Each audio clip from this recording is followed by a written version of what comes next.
The void above the world of Kalos Prime was not silent. It screamed. It screamed with the ion trails of dying starships, the frantic pulse of Morse code lasers, and the silent expanding clouds of debris that were once proud vessels of the Galactic Concordance. Here on the ragged edge of the spinward frontier, the final act of a catastrophic defeat was being written in fire and blood. Kalos Prime, a lush blue-green jewel, was the breadbasket for 12 systems. Now, it was a tomb under construction. The Devourer Swarm, a cosmic locust horde of chitin and razor-sharp intent, had erupted from a rift in spacetime. They did not communicate. They did not bargain. They consumed. Biomass, metals, energy signatures, everything was fuel for their endless, mindless expansion. The Concordance fleet, a glittering armada of elegant Kalon windships, sturdy Tarkellan bulk cruisers, and swift Vexian blade fighters, had made its stand. For 3 solar cycles, they had fought with the courage of despair. And for 3 cycles, they had been dismantled. The swarm's vessels were living asteroids, weaponized biology that healed as fast as it was damaged. For every swarm harvester destroyed, 10 more scuttled forward, blanketing starships in acidic webs before boring in to digest them from the inside out. On the flag bridge of the Concordance flagship, Resplendent Dawn, the air was thick with the scent of ozone and defeat. Admiral Tvek, his avian features sagging with exhaustion, watched a holographic tactical display bleed red. The neat, blue formation lines of his fleet were shattered, pushed back against the planet's gravitational well. Admiral, clicked Clara, his Vexian tactical officer, her compound eyes reflecting the doom lights. Shield matrix on the Dawn is at 12%. The stone heart of Tarkal has been boarded. Life signs are extinguishing. The swarm vanguard will enter the planet's exosphere in 17 minutes. Tvek's beak clacked softly. He had fought pirates, rebels, even a minor civil war. But this was an existential tide. He saw the faces of his crew, the feathered Kalons, the rock-skinned Tarkellans, the insectoid Vex, all etched with the same grim understanding. They were not just losing a battle, they were witnessing the end of their civilization's chapter. The civilian evacuation? His voice was a gravelly whisper. Less than 8%, a Kalon comms officer replied, her song voice broken. The main orbital elevators are compromised. The swarm is already raining spores on the southern continent. Tvek closed his primary eyes. The math was irrefutable, cold, and horrific. To stay was to die and provide the swarm with more biomass. To flee was to abandon billions to a fate worse than death. But to preserve a seed, a fragment of the fleet to warn the core systems. The military logic was a poison pill, but he had to swallow it. He opened his eyes, authority and sorrow warring in his gaze. He activated the fleet-wide channel. The silence that fell was heavier than the distant explosions. All Concordance vessels. This is Admiral Tvek. The battle for Kalos Prime is no longer tenable. Our sacrifice here will not alter the outcome. General order is hereby transmitted. Omega retreat. Disengage by any means necessary. Rally point is the Beta Hydri beacon. May the winds of the void carry you home. A wave of palpable anguish washed through the bridge. The Omega Order. The last, most shameful command in the tactical lexicon. It was the acknowledgement of total defeat. On the display, the remaining blue icons flickered as captains received the order. One by one they began to turn, engines flaring as they prepared to abandon the world they swore to protect. Unnoticed in the chaotic ballet of retreat, a new signature blinked into existence at the system's Lagrangian point. It was not elegant. It was not organic. It was a brutalist wedge of polished durasteel and neutronium armor, 5 kilometers from its blunted prow to its towering engine stacks. Along its flank, in stark white Terran script, was stenciled its name, UNS Last Judgment. It was a human dreadnought. The Concordance had heard of humanity. Newcomers to the galactic stage, having stumbled into the fold only a few decades prior through a misjump. They were perplexing. Physically unremarkable, no natural armor, no claws, moderate strength, mediocre senses. Their technology was a bizarre patchwork of the brutally practical and the inexplicably artistic. They were passionate, quarrelsome, illogical, and had a disturbing tendency to treat vacuum, radiation, and hostile environments as problems to be solved with enough ingenuity and stubbornness. The Concordance High Command had classified them as a Tier 3 auxiliary species. Useful for labor, perhaps. Not for a fight of this magnitude. A tight beam transmission crackled onto the resplendent Dawn's bridge. The face that appeared on the comm screen was human, female, her hair gray at the temples, her face lined not with age, but with the weight of command. Captain Elias Thorne. Admiral Tvek. This is Captain Thorne of the United Nations ship Last Judgment. We intercepted your distress call. Apologies for the delay. The rift turbulence was spicy. Situation assessment. Tvek felt a flash of irrational anger. Spicy? Billions were dying, and she spoke of spice? Captain Thorne, Tvek said, his voice strained. Your arrival, while noted, is futile. We have issued the Omega retreat. The swarm is impervious to our energy weapons, resistant to kinetics.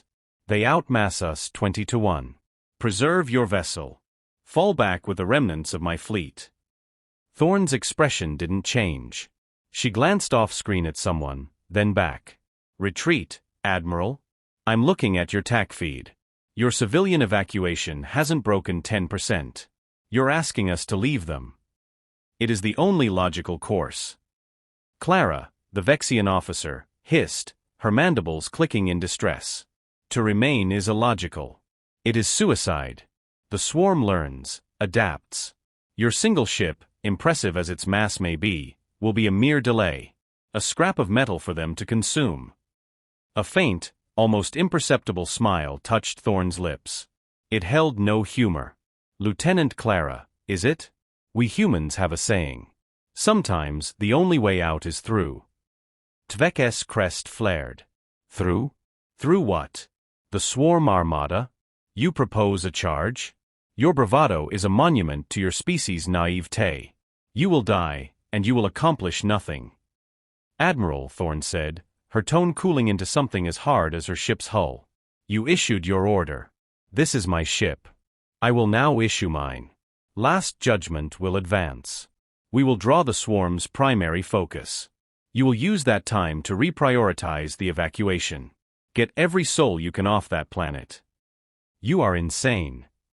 Tvek cried. You will be surrounded, shredded. Your technology is no match.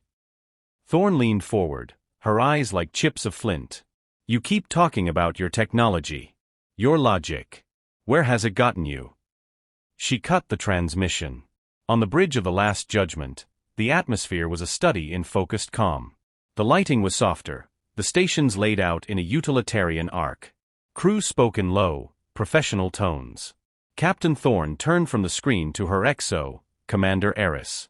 He's not wrong, you know, Eris said quietly, his eyes on the swarm of red icons. By the book, this is a court-martial offense. Several of them. The book, Thorne replied, her gaze fixed on the planet below, was written for fights you can walk away from. This isn't a fight. It's a rescue. And we don't leave people behind. She took her seat in the command chair, the worn leather sighing under her weight. Sound General Quarters. Activate the Aegis Protocol. All non-essential personnel to emergency shelters. And Eris. Captain. Bring the Void Children to life. Let's give our new friends a show they don't understand. As the Last Judgment's engines began to glow with a deep blue-white fury, the Concordance fleet watched in a mixture of horror and morbid curiosity. The Dreadnought was moving. Not to retreat. Not to take up a defensive position. It was turning its massive prow toward the heart of the swarm. It was beginning to accelerate. They're charging, whispered the Kalon comms officer aboard the Dawn. By the ancient winds, they're actually charging. The swarm, sensing a new large mass of refined materials and energy signatures, reacted with predictable veracity. A significant portion of the Harvester fleet broke off from its planetary descent and swarmed like piranhas toward the lone human ship. The Last Judgment sailed into a storm of chitin and bioplasma. The first wave hit. Acidic webs, capable of melting Concordance battleplate, splashed across the Dreadnought's forward armor. Sensors on the resplendent Dawn monitored eagerly, waiting for the inevitable breach, the scream of decompression. It didn't come. The acid sizzled, smoked, and stopped. The blackened, pitted armor held. Analysis. Tvek barked. The human vessel's outer armor, it's layered with a reactive ceramic nanocomposite, a Tarkellan engineer rumbled, disbelief in his voice. It appears to deliberately shed the contaminated layer. It's sacrificial armor. They designed it to be eaten away. Before the concept could settle, the swarm closed to boarding range. Thousands of skittering, crab-like forms launched. Themselves, embedding claws and drills into the hull, seeking to pierce and infest. On the Last Judgment's bridge, a tactical officer spoke calmly. Boarders attached on decks 5 through 12, external hull sectors Alpha to Kappa. Captain Thorne nodded. Activate Riptide. Across the Dreadnought's hull, panels slid open. Not weapon ports. Vents. And from these vents erupted a torrent of superheated plasma, not as a weapon, but as a cleansing agent. A wave of purging fire scoured the hull at temperatures that turned swarm boarders to instant carbon and ash. It was a ship-wide car wash from hell. They're pressure washing them off, Clara said, her logical mind struggling to process the sheer, vulgar practicality of it. The Last Judgment plowed on, its point defense guns, rapid-fire rotary railguns, coming to life. Unlike the Concordance's elegant particle beams, these fired solid slugs of tungsten-depleted uranium. They didn't try to disable or break shields the swarm didn't have. They simply pulverized. Each hit was a kinetic nightmare, punching through chitin, flesh, and bone, turning bioships into expanding clouds of gore and splintered carapace. It was brutish. It was messy. And it was devastatingly effective. But the swarm was numberless. They began to envelop the Dreadnought, covering it like flies on meat, trying to find a weak spot, to smother it through sheer mass. The Last Judgment's forward velocity began to slow. On the resplendent dawn, a grim sense of inevitability returned. The human's courage is notable, Tvek said softly, his anger replaced by a hollow pity. But the outcome is unchanged. They are stalled. The swarm will digest them, and then return to us. Just then a new transmission from the human ship, audio only, filled with the sounds of chaos, klaxons, shouts, the distant thump of impacts. Port lateral thrusters compromised. Hull breach on deck 9, contained. Captain, they're piling on. We're losing momentum. Then Captain Thorne's voice, rocksteady, understood. Commander Eris. Initiate Prometheus Protocol. A pause. Then Eris's voice tighter. Captain. That's a last-ditch, ship-killer protocol. The reactor containment. I am aware of the manual, Commander. Do it. Give the order. A moment of static. Then, a ship-wide announcement from the Last Judgment echoed faintly over the open channel, a calm female AI voice. Prometheus Protocol authorized. Magnetic constrictors disengaging. Forced beta decay sequence initiated. Godhammer warhead armed. May Earth's light guide you. Deep within the bowels of the Last Judgment, a process began that defied Concordance understanding. Their ships used contained zero-point energy or fusion. Stable, clean. The human Dreadnought's primary reactor was a different beast, a forced decay singularity core, a contained piece of a dead star, kept in check by monstrous magnetic fields. They were turning those fields off. Sensors on the Dawn went wild. Off-the-scale energy spike from the human vessel. It's like a star being born inside its hull. The power levels are impossible. The swarm, driven by instinct to consume energy, redoubled its efforts, blanketing the ship completely. From the outside, the Last Judgment was now a seething amorphous blob of swarm bodies. Then, a light. A pinprick of blinding white at its core. It grew. Fissures of apocalyptic energy shot through the mound of swarm bodies. The entire mass began to swell, to glow from within. And then it pulsed. A spherical shockwave of pure plasma and hard radiation erupted from the Dreadnought, vaporizing every swarm organism within 50 kilometers. For a brief, terrifying second, the Last Judgment was the heart of a miniature supernova.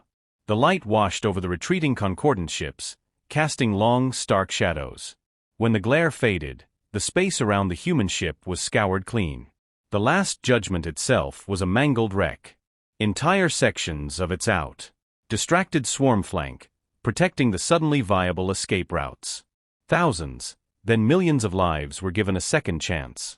But all eyes, Concordance and swarm alike, were locked on the Last Judgment. It was no longer maneuvering. Its weapons fire was sporadic, its point defense networks failing. But its main engines were at 120% output, a continuous, unwavering torch of blue flame. It was not fighting its way through the swarm anymore. It was towing them. A massive, swirling vortex of enemy ships was being dragged along in its wake, clustering around it, trying in vain to stop its now simple Newtonian trajectory. "Where is it going?" Tvek asked, pulling up a projection. The Dreadnought's course was plotted. It wasn't aimed at the swarm's core. It wasn't trying to escape. The line extended from its prow, through the thinning enemy lines, past the planet itself, and straight toward the faint, purple anomaly of the spatial rift, the very hole from which the swarm had emerged. "The rift," Clara whispered. "They're targeting the rift." "They'll never make it," a junior officer said. "The gravitational shear alone." "They don't intend to make it," Tvek said, the awful, beautiful truth dawning on him with the force of a revelation. "The warhead. The God Hammer. They're not just fighting the swarm in front of them. They're going for the source." On the Last Judgment's broken bridge, the lights were dim, powered by emergency batteries. Fires burned in shattered consoles. Most of the crew was dead or in shelters. Captain Thorne sat in her command chair, one hand pressed against a bleeding wound on her temple. Commander Eris was gone, having taken a team to manually stabilize the port engine conduit. The main viewer showed a cracked, static-laced image of the swirling chaos outside and the growing purple maw of the rift ahead. An encrypted tight beam from engineering flickered on a side screen. It was Chief Engineer Rivera, her face smudged with soot, her environment suit helmet sealed. The background was a cathedral of mangled machinery, the Singularity Core chamber. "Captain," Rivera's voice was tinny over the damaged comms. "Containment is at 18% and falling. The core is becoming playful. The God Hammer is hot and ready to sing.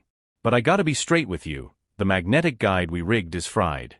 We can blow the warhead, but without a guide, most of the energy will just vent into normal space. It'll be a big firecracker, not a rift killer." Thorne absorbed this.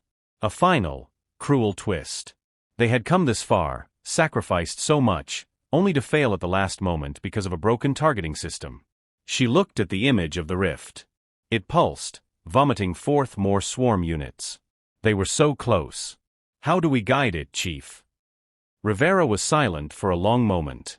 "Well, ma'am, the warhead's yield is tuned to the rift's frequency. But it needs a physical key. A mass signature of sufficient density, right at the rift's threshold, to trigger the directed collapse." Thorne understood instantly. She looked at the course plot. She looked at her dying ship. A mass signature of sufficient density. "The ship itself," she said, not a question. "Aye, Captain. The ship itself. We'd have to be inside the event horizon. It's the only way to guarantee the blast is funneled back through, to seal it from this side. Forever." A peaceful calm settled over Thorne. The math, at last, was complete. The final variable entered. Time to rift threshold. At current acceleration, 4 minutes, 17 seconds. Thorne leaned back. She opened a ship-wide channel, her voice echoing through the few remaining pressurized corridors, the shelters, the engineering pits. "This is the captain. To every soul still breathing aboard the Last Judgment. We have one last job to do. The target is the swarm rift. Our warhead is armed. To ensure it works, we have to deliver it by hand. We are now a missile. In approximately 4 minutes, this ship will cease to exist. You have fought with courage beyond measure. You have saved a world. It has been the highest honor of my life to serve with you. If you have faith, now is the time. For Earth, for Kalos, for the light. Thorne out." She closed the channel. There were no protests. No panique. Over the internal monitors, she saw crew in shelters hugging each other. Engineers in the bowels giving one another solemn nods. A young medic, holding a pressure bandage to a wounded comrade's arm, looked up at a camera and offered a faint, proud smile. On the resplendent dawn, they could only watch, their sensors telling the terrible, majestic story. The dying dreadnought, a funeral barge for its own crew, a spear hurled by a doomed hand, accelerated into the mouth of the abyss. The swarm, sensing the threat to their gateway, threw everything they had left at it. The Last Judgment's hull glowed white-hot from the impacts, shedding molten layers. But it did not deviate. It did not slow. It was a lesson in momentum. In will. In the power of a decision, once made, to see itself through to the absolute end. They're not just brave, Tvek whispered, his soul laid bare by the spectacle. They are certain. They chose this. All of them. The dreadnought crossed the threshold. The violent energies of the unstable rift clawed at it, peeling it apart like metallic fruit. For a second, it was silhouetted against the purple Helmaw, a stark, black arrow. Then, a light. Not from an explosion, but from an unmaking. The Godhammer warhead detonated in perfect resonance with the rift's exotic matter. The directed entropy wave rushed back through the gateway. The purple anomaly flared, then contracted violently, sucking in the surrounding swarm vessels like water down a drain. Space itself seemed to scream, a silent gravitational shriek felt in the bones of every nearby ship. And then, with a flash that left after images for hours, it winked out of existence. The rift was gone. Sealed. The remaining swarm vessels in real space, cut off from their hive mind and their source, instantly became inert, drifting chunks of lifeless biology. Silence. A profound, absolute silence, broken only by the soft beeps of consoles and the ragged breaths of the beings on the resplendent dawn. The evacuation of Kalos Prime continued for another 10 hours. Without the swarm's pressure, it became a orderly, if grief-stricken, exodus. Over 60% of the population was saved. In the aftermath, salvage tugs cautiously approached the coordinates of the rift. All they found was an expanding field of ultrafine metallic dust, glittering in the distant starlight, the final remains of the UNS Last Judgment and its crew. Mixed with it was the inert rocky debris of the devoured swarm. A memorial service was held in orbit, attended by every species of the concordance. Admiral Tvek stood before the assembly, his voice transmitted across the fleet. We came here with our logic. Our superior technology. Our millennia of tactical wisdom. And we were broken. We prepared to flee, to save ourselves by sacrificing our charges, because the numbers said it was the only way. He looked at the holographic image of the dreadnought, frozen in its final charge. Then came the humans. With their illogical stubbornness. Their wasteful sacrificial armor. Their brutish kinetics. They saw the same numbers. The same doom. And they asked a different question.